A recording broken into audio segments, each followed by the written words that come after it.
Right. We will record then. So, good morning, everybody. I know there is quite a lot of you that have been to the hair awards and different things, and they're catching up later. So, you're in for a treat for this one. If you're lucky enough to be watching this tonight, I'd get yourself a nice glass of wine and get yourself sorted. If not, you can join Rachel and I for a cup of tea now. So, first of all, thank you so much, Rachel, for joining us. I've known Rachel a little bit too long, actually, going back to sort of quite a few years ago, and we used to do a lot of PR together for my previous life in our other brand. And Rachel did this session for us about 3 years ago, and obviously it's updated, but we've had, it was such a good session. And if you are into hair trends, you will absolutely love this. If you don't know much about hair trends, you're gonna like get your mind blown. So thank you. I'm gonna pass over to Rachel and I will shut up. Oh, well, it's nice to be here. Hopefully the screen is sharing okay, right? Good, amazing. Okay, well, we don't have loads of time, so I will crack on and just start by telling you a little bit about me. So as Joe says, I'm Rachel. I work in hair and hair trends. I've been in the industry for about 15 years, started my life at Hairdresser's Journal, and then I went on to work with Guido and Sam McKnight in the session styling universe. And then I moved into doing social media for brands like Schwarzkopf, GHD, various other people. But basically, all of my experience from being a journalist to now what I do now has been really about helping people tell stories about hair and look at what are the kind of deeper meanings behind what we do. And so, yeah, I guess off the back of that, for the last 8 years, I have been the hair historian on social media, and that is a project about sharing the history of hair, the history of hairdressers, what the beauty industry says about culture and the wider world.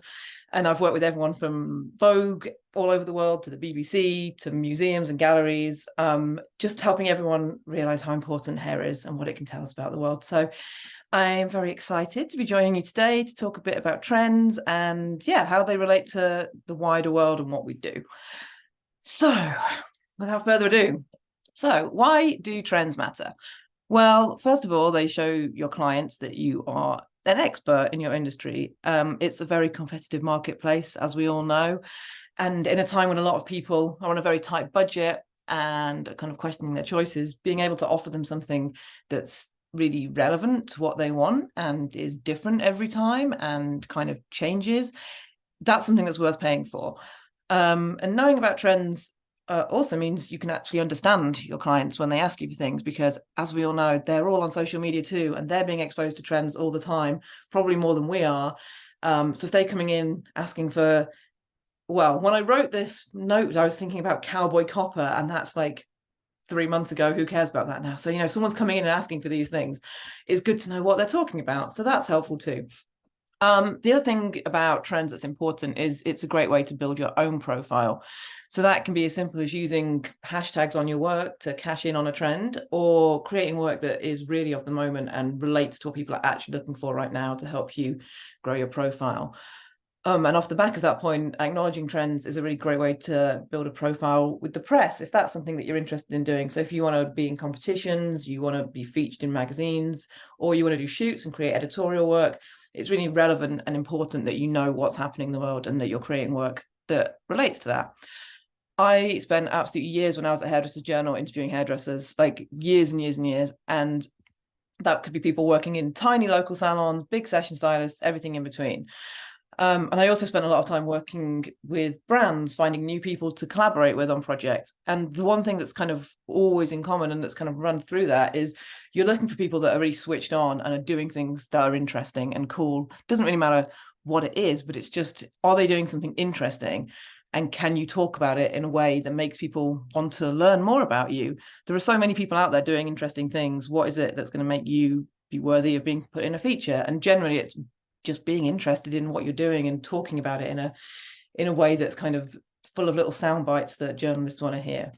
And then finally, trends, in kind of, if we step back a little bit, trends are what drive product development, and that's what keeps the industry interesting.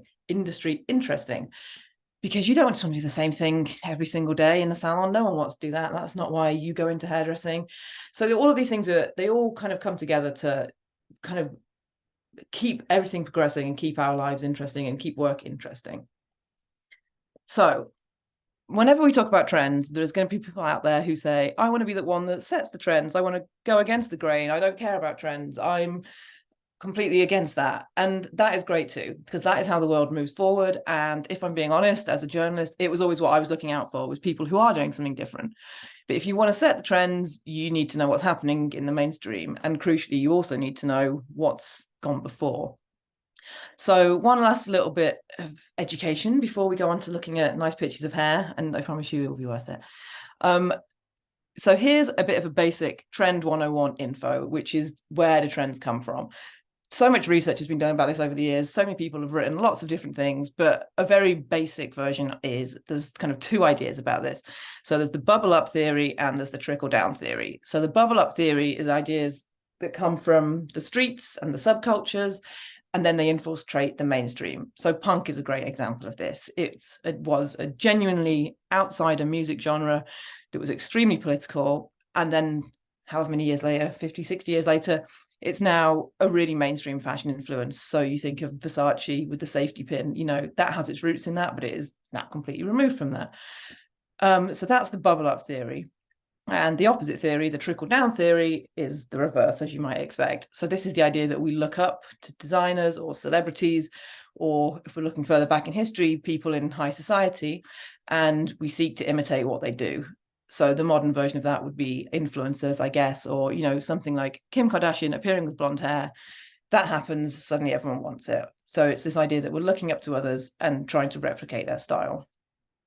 In reality, and particularly in the modern world, trends usually blend a bit of both, which is why it's really important to just keep your eyes open and take inspiration from lots of different places and kind of process it yourself and work with things that you're interested in. Right, so we've all been very patient. Let's get into the hair bit now, where we can see some examples of these things in action. So I think the mullet moment has probably slightly passed now. It's certainly become much more mainstream where I am in London, but I think it's a really good example of lots of the things that we've talked about. So here are some statistics for you. There is almost 13 billion, that is, views on mullets on TikTok. And this is from a couple of weeks ago. So I imagine we're over that number now, probably a little bit higher. There's about 1.5 million people searching for mullets on Instagram, and the search rate on Google for mullets increased by more than 1,000% this year. So that means a lot of people are interested in mullets. They might not necessarily want one, but they're interested in them, and that's kind of opened a conversation. So this is where things get interesting for me, and why it's really good to look into the history of hairstyles, because as we know, not much is really ever entirely completely new, and even the most contemporary trends, like something like a mullet, has historical roots. So I am a total geek for this stuff, obviously, but having examples and references in your head that go just beyond, oh, I saw this haircut on Instagram or in a magazine, that's what's going to make your work really interesting. Because if it's already really big on Instagram, that means everyone else has already seen it. So what are you going to bring that's slightly different? So let's look at some old timey mullets. So the history of the word mullet is something that's debated. We don't quite know where it came from, but it's probably from the 1970s. So while none of these folks here would have probably called their hairstyle a mullet, the basic principles of hair that is long in the back, short in the front is, that's present in a lot of haircuts that we can see throughout history. In fact, one of the first written descriptions of hair that would probably resemble a mullet is in the Iliad, the ancient Greek text, and Homer, who wrote it, describes this ancient Greek warrior as having forelocks cropped in the front and hair grown long in the back. So, I mean, that's essentially a mullet. And a mullet type cut was very popular amongst ancient Greek warriors, who we see here, because long hair was seen as very masculine, very appropriate for being in battle, but having hair falling in your face isn't very practical. So as a practical solution to this, they cut the front bit short. So there you go, you've got a mullet. It's long in the back, it's short in the front, and it is entirely a practical decision. In the center image here, we have a Native American warrior. And again, this is essentially a mullet, although no one was calling it that. It's also got a little bit of a rat tail plait going on, so he's like doing two trends at once. And again, the mullet is a practical hairstyle at this point. Many cultures view men with long hair as being the masculine ideal, but again, that shorter length in the front is much more practical for when you're out in the world doing things. And there's a Roman historian who writes in the 6th century, and he describes a hairstyle that he'd seen as hair being cut off in the front and leaving hang down long in the back. So again, he is somebody who is talking about a mullet type hairstyle. He'd also describes it as being a senseless fashion. So, there's always been haters. Can't deal with that.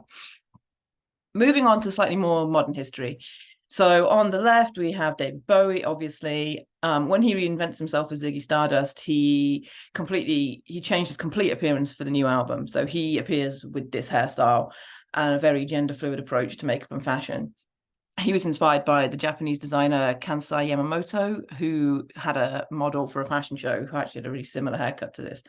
So this is in 1972, he appears like this, and that's 4 or 5 years before the punk scene takes off. And like, nobody was looking like this. It's really hard to kind of understand just how bizarre this hair was to people and how much it shocked people. And I think this Bowie moment is a great example of one thing I talk about with trends a lot, which is how important it is to know your hair history and to know those kind of key references. You could really realistically be asked by someone, if you were doing an editorial shoot, that like Ziggy Stardust would be a reference, and you can't always rely on Google to be completely accurate. So it's good to just educate yourself on some of these really key figures through hair. I was actually on a shoot once where they asked the hairdresser to prepare some looks that referenced the new romantic scene. The hairdresser had no idea what that meant, and they just Googled it, and the picture that came up on Google was not anything to do with new romantic. It was just something that Google had tagged. And if a journalist had asked them to kind of tell the story behind that look, which is a common question if you're on a fashion show or on a shoot, they had no idea what they were talking about because they didn't know what it was. You're not expected to be a complete historian, but knowing some kind of key movements in fashion history are going to be really helpful if you want to do that kind of work. So yeah, that's why it's really important to understand some of those key moments, and also, if in doubt, ask for reference pictures always, because we know how helpful they can be. So speaking about the 70s mullet, it retains this kind of DIY, creative, very gender fluid aesthetic. Even if it's like, this is Rod Stewart, and pretty mainstream at the time, but it's an interesting haircut, and it's not, it was quite a controversial haircut. And then you have Patti Smith on the right, the iconic New York musician, and this is a much more kind of edgy take on the cut, I guess. It's very DIY. It's very razored, but it's still kind of got the same ideas of this being short in the front, long in the back, and it's very gender fluid. It's just kind of a cool haircut. I mean, she's the coolest person in the world, so she can get away with it. So the 70s mullet retains this kind of DIY creative aesthetic.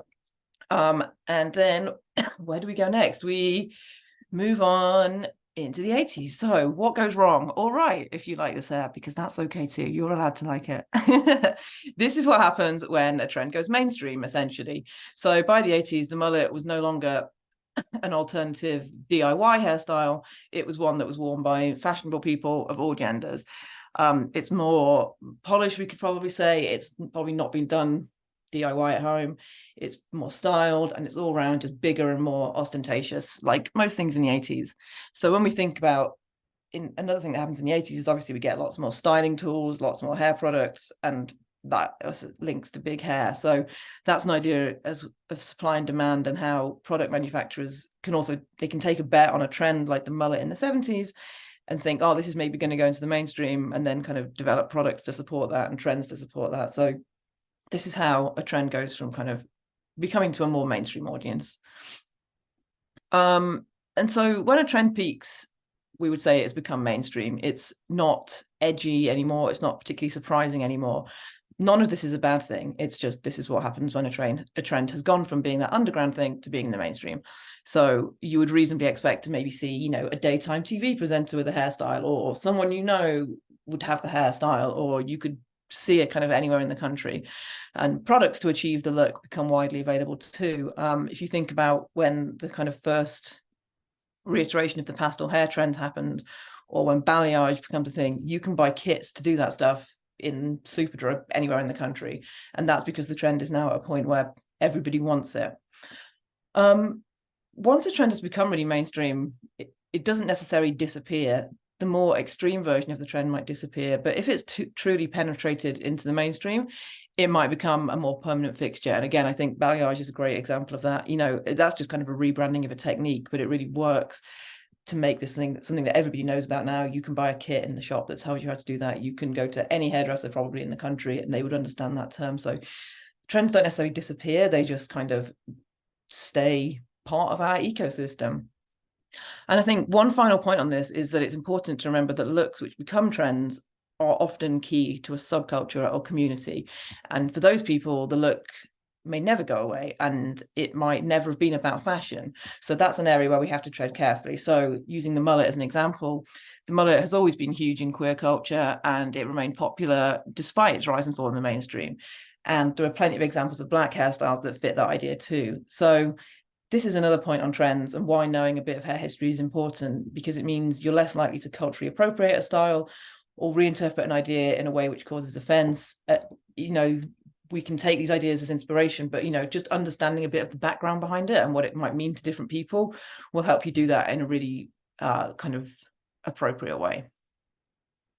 So why did the mullet come back in the first place? I'm using the mullet as an example here because it's such an easy thing to talk about, but, you know, you can apply a lot of this to most trends. So in the case of the mullet, so historically, there's about a 20-year cycle with trends. And that's because that's when young people no longer have a personal link to the previous iteration and their parents might not either. So you've got no embarrassing memories of it and you've got no kind of preconceived ideas of what it might mean. It's something that they might feel like they've discovered for the first time. You see this a lot more with social media. The process is probably much more sped up than 20 years, but it's usually about right. And with the mullet, when that kind of first started to come back again, it was around the kind of time that we were still in lockdown. So the mullet is an ideal lockdown cut because it is at its heart a DIY haircut. You know, it has its roots in those kind of punk scenes where people were just doing weird stuff to their own hair for fun.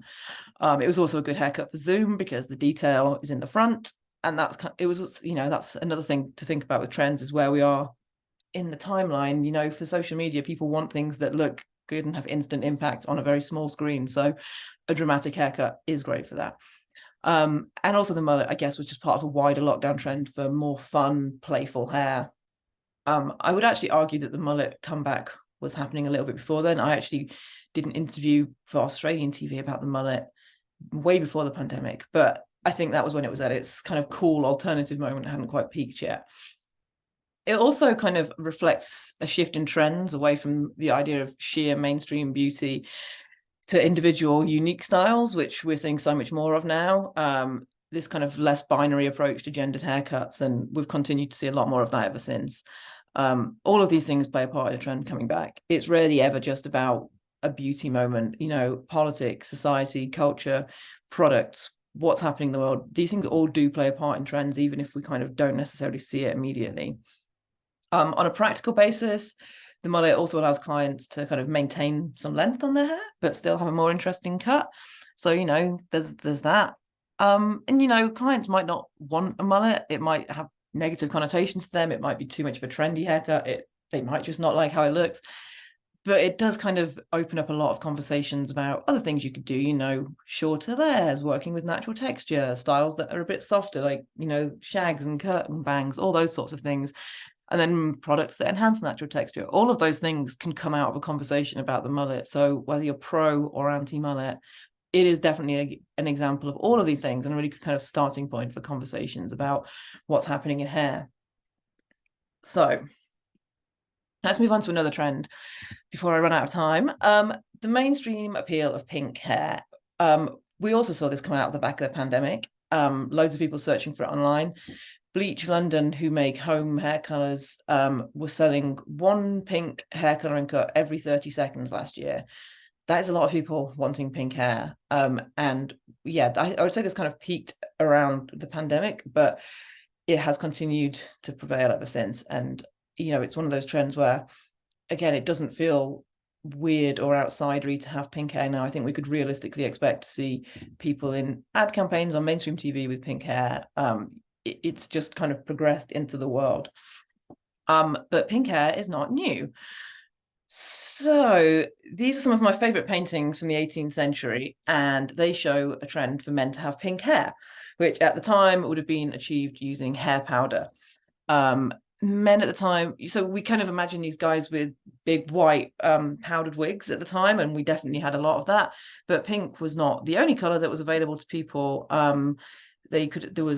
We see evidence of, like, there's lilac, there is orange, there's yellow, there's blue, basically whatever kind of color you wanted, you could choose. So you could change it to match your outfit or your mood, and that is very much what people did.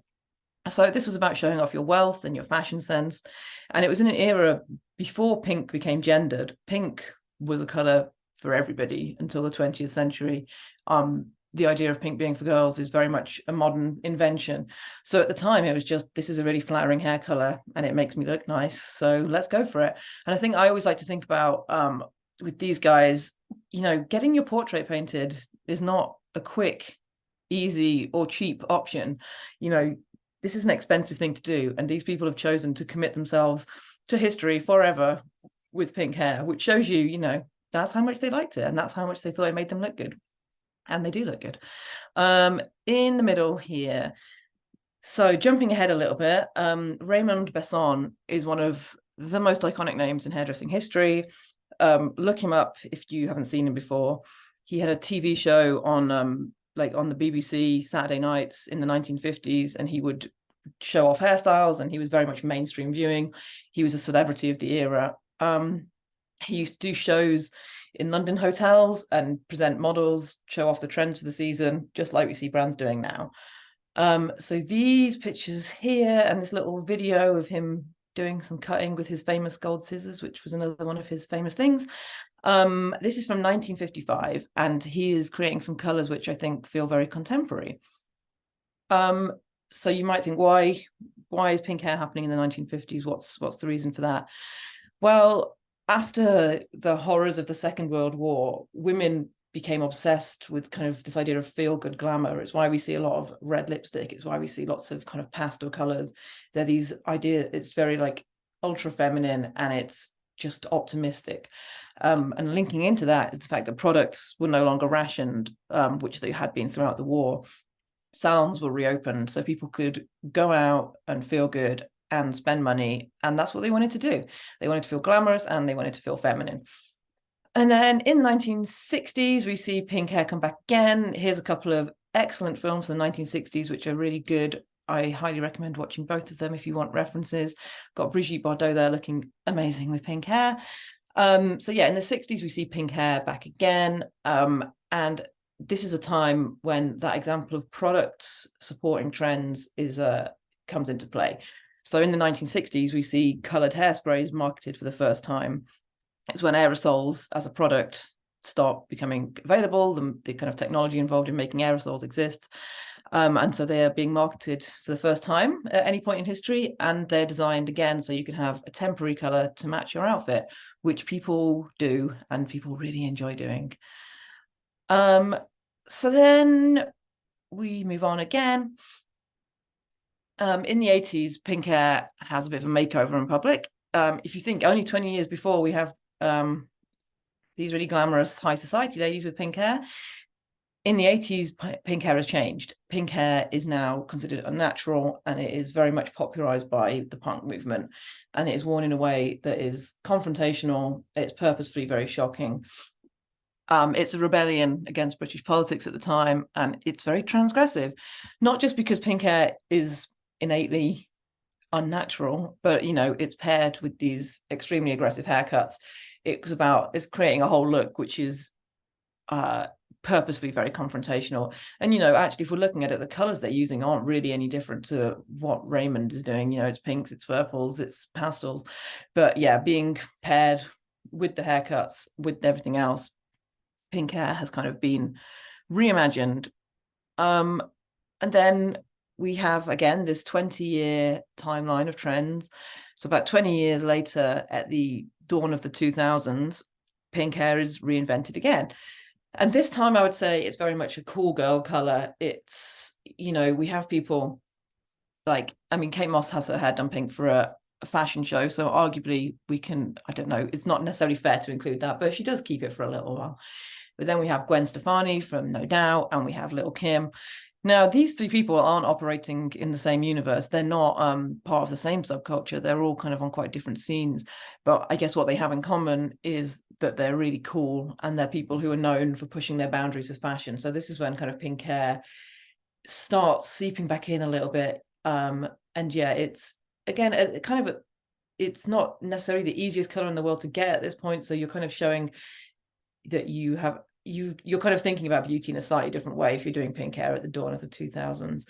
And yeah, these are just like three really iconic looks that I feel like I see on references and mood boards all the time now. So yeah, the 2000s emergence is very much coming on strong. And then there is now. So I think it's fair to say that basically everybody in the public eye has had pink hair at some point right now. All genders, all ages, all subcultures, the mainstream, all hair types. I think we could fairly say that pink hair is no longer seen as particularly a rebellious color. It's easy to get pink hair from even, your average supermarket toilet aisle. It's much more broadly accepted. Its revival, I think, in the kind of light of post-pandemic era, it feels a bit like that post-war pink hair craze in that it has a feel-good factor. That's often the case for beauty trends that occur during or straight after difficult periods. People want to feel good about themselves. People want to do something that just feels optimistic and beautiful. And the other thing with pink hair at the moment, which I guess is really interesting, is that it leans into this idea of the digital AI universe. If you're not creating, if not, not everybody is completely living on the internet yet, and we haven't all created avatars of ourselves just yet, but we're certainly embracing this idea of an unnatural take on beauty. That might be really artificial color, might be enhancing your features in some way, or it's using those futuristic filters online. But I think all of these looks kind of can be read as leaning into the future a little bit. And, with all those avatars and everything digital, you can have your hair any color you want. And I think that kind of reflects how that's the kind of approach that people want. They want to be able to reinvent themselves every single day. As hairdressers, that's a challenge, and we have to educate people. But, this idea of like creative freedom being very much in the mainstream, I think is a really positive thing. So I could talk about this at length and give you lots of examples, but hopefully these have given you a couple of ideas into why and how trends develop, the things that influence them, and just how it's a whole ecosystem that just goes beyond fashion or, one person went to do something. So many things lean into it. I think the World War II one is such a great example of remembering that world events can completely influence what happens because of changing prices of things, changing availability of things. And that kind of causes people to be resourceful and creative or to do things slightly differently. We also have kind of world-changing events like lockdown and COVID and everything that came with that, which kind of made a lot of people reevaluate their own approach to beauty and how they want to present themselves to the world. So you have all those kind of big things happening, as well as the very real things like social media, celebrities. All of these things do play a part. Everything kind of comes together to inspire what people are doing in beauty. And it's very rare that anything is just happening in a vacuum, even if it might feel like it sometimes. Normally, if you kind of do a bit of digging, you can find more. So hopefully these examples have given you some insight into that. There are so many places you can look to be inspired, but these are some amazing resources. You can screenshot this or we can send it, whatever, but these are some places that I would always go to look. So these are trend forecasting agencies. These are people whose jobs it is to look at what's happening in the world and to report back on it. And, they're normally working sort of 10, 15, 20 years in the future even. So they're really great people to follow. Normally they have hugely expensive subscriptions, so that can be tricky. However, nearly all of them, in fact, I would say all of them, have social media where they will share just little snippets of it. And to be honest, sometimes that's all you need, because you don't always need to be reading like a 40-page PDF on why stuff's happening. But yeah, I'd say all of them have good social media that will give you a bit of an overview of what's happening in the world. Lots of them have like good email newsletters as well, which again will give you those top line things. So these are the people whose jobs it is to do that stuff, and they generally report really well. And the bigger ones, like someone like WGSN, they're probably the biggest forecasting agency in the world, and they will have they have entire departments that just do beauty. Some of the other ones are kind of more broad and will just kind of do pop culture or just business life. But yeah, a lot of those big ones will have whole companies, whole offices dedicated to just kind of reporting back on beauty. So they're definitely good to look into. And then in terms of experts, there are so many people on the internet who are trend experts. I'm sure you probably follow plenty already. I think it's really good and really helpful for anyone in beauty to look out of beauty a little bit and look at people who do fashion history, or just not necessarily history, sorry, just having an idea on trends in general, whether that's beauty, fashion, or just other stuff. So here are some really great people to follow. Amber is a fashion historian. She's amazing. This girl called Casey Lewis does a newsletter every day, which is just like 5 stories about what is happening in kind of like Gen Z and younger culture. She is amazing, and she will report on things like everyone has this backpack, or these are the most popular drinks that kids are buying. She just has this wealth of knowledge of what is popular. Erin Parsons is a makeup artist who is obsessed with vintage beauty, and will do a lot of kind of talking about how vintage beauty inspires what she does. And that can be really interesting from a beauty professional perspective, because she's kind of distilling those trends through her lens. And these are just a bunch of other kind of trend, fashion-y, beauty interested people on TikTok and elsewhere on social, who will give you really good kind of breakdowns of what's happening in the world. But I would say above all of that, I think the most important thing, and what to me makes always the most interesting hairdressers / creatives in general, is just, being out in the world and keeping your eyes open and looking at what's happening around you. There's no kind of one thing that you should or shouldn't be doing. If you love books, get loads of books. If you like going to museums, go to lots of museums. Being out and just looking at stuff and having that kind of wider perspective on what's happening in the world is always going to make your work more interesting. It's going to start conversations. It will get your brain ticking. So yeah, I would say get out into the world around you, be interested, follow interesting people on social media, and use that to inspire what you do. So I've talked loads. I'm just going to drink some coffee. I don't know if you guys have any questions. I do, Rachel. And what you just said, it just made me quite smile, because you was like, oh, I like your hair. And I'm like, oh, thank you. And I was like, I don't know why I was bothering with all those hair extensions, all that kind of stuff. And then you kind of like, when you was talking, I was like, yeah, I think it's a thing at the minute about people using their own natural texture, not spending so much time on hair. Do you see that as well? Yeah, I did exactly the same. My hair doesn't look very good today because I had a restless night's sleep, but I completely embraced. I stopped doing anything. I just went fully curly after COVID. I couldn't be bothered to straighten my hair anymore, and I just wanted to be kind of myself and keep my hair more natural. And I have really enjoyed it. That doesn't mean I've spent less money on hair. By no means. I'm still buying loads. I spend more on products now than what I've ever done. Yeah, absolutely. So it's very good news for hair. my hair is having a great time off the back of this.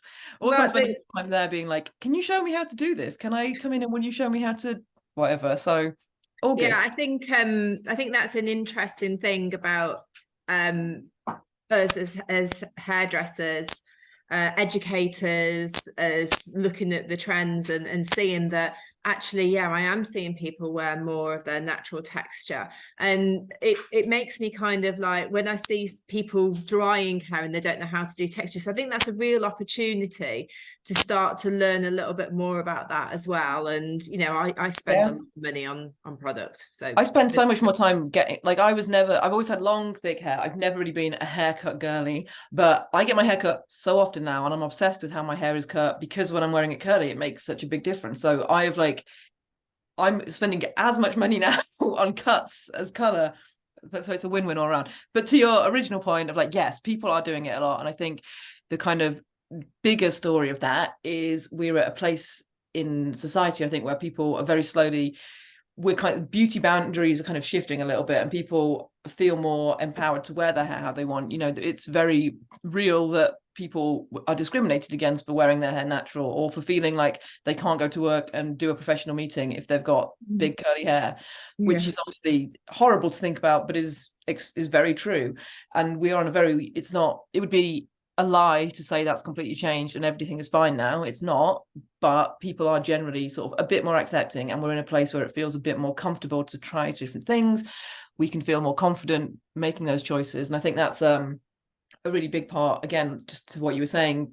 Beauty professionals have that responsibility to make people feel great and to help people feel great and to understand their hair. And that really helps. If you go to a hairdresser and they have no idea what to do with your hair, then that's not going to make you feel confident about yourself. So yeah, I think the bigger picture is, as society, we are shifting. We see so many more representations of beauty now. It's not the same as just like even 20 years ago when it was like, here's what women look like, this is what you need to aspire to, get on with it. Now it's like we can see so many different representations of beauty, and that's fantastic.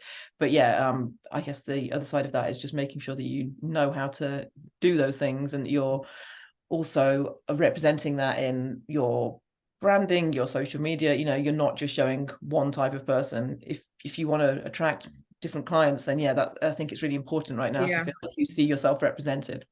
Yeah, I must admit, I mean, this is a completely different subject, but I see a lot of blonde waves on social media and not a lot of everything else. And I get really excited when I see something that's not a blonde wave, is I'm like, oh, something interesting. Well, having spent many years doing social media for beauty brands, I mean, we know that they always perform well, but you want to see no one. It's very boring when you're putting together a social media calendar and you've got 30 pictures of long blonde waves. It's like the minute you see someone do anything remotely exciting, it's like, oh, we'll use that. I'm like a little magpie. Yeah. I'm like that. Oh, something else. I know you mentioned cowgirl copper even earlier as a trend. Where are these silly name trends coming from, Rachael?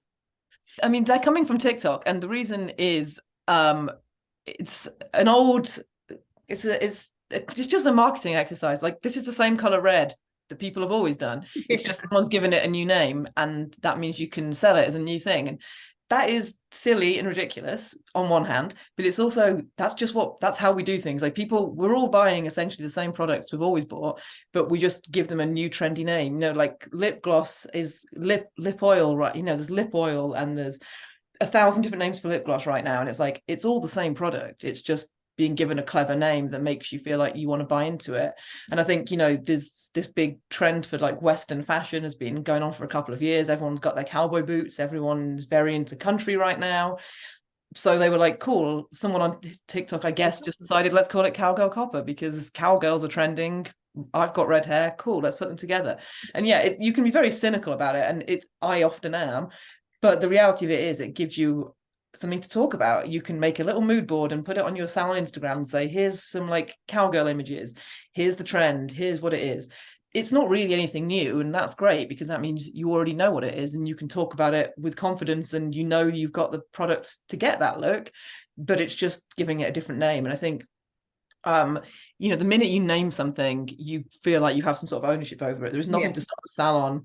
I was just about to say that. You could call your hair whatever you want and say, oh, in the salon, we're all about this season. And that kind of creates a bit of a buzz and a bit of interest. And people are like, oh, what is that? And it's like, it's literally the same hair color we've always been doing, but you've repackaged it in a sexy way for a new, it gives you something to talk about. It gives you a bit of a hook. So yeah, I think it's easy to be cynical about it, and yeah, I very often am. But also, it's like, it's a good way of getting something to talk about. And it's a good way. It's brilliant. Like, to go back, I was going to say as well, like, just that kind of first point as well about, like, if you want to get into the press, you want to talk to journalists, saying to them, oh, we've made up this whole color story for our salon this season. Here are the kind of the 4 themes that we're doing. Here's our little mood boards we've made. Cool. Like, that's a story. I would write about that. It's interesting. It's just a slightly different way of doing things that feels a bit more relevant. Yeah, I love it. I love seeing that. That's what gets me excited. Like the Cabane blonde, which is just a warm blonde. It's and I'm like, oh, what's that? Can I have that? It gives you something to talk about, and it makes your clients think that you're cool and switched on, and you can kind of create a bit of a backstory around it. You could do so much with something like that, and just kind of create a little package of a little trend, which you can then go out and share with the world. So yeah, it's genius, really, even if it's just a bit silly. Yeah, okay, that's brilliant. Thank you. I think that was it. We didn't have any other questions. Thank you so much, Rachael. I thoroughly enjoy these type of ones. It gets my mind going, and I kind of view hair colors, haircuts a little bit differently, and it makes me think about where did that come from. And yeah, I love it. I think you are right. If we want to be the expert, we need to learn the basics and the history. Yeah, clients love hearing these things as well. Like if you telling people little facts about the history of haircuts, and did you know this was invented in this time, or did you know that the Romans used to use this to get blonde hair? Like people love that stuff. It's just a cool little fact that makes it kind of just gives a bit of something extra to what you're doing. Love it. Thank you so much. So thanks everyone for joining us today, and thank you again, Rachel. I'll see you soon. See you soon. Take care. Bye. Bye.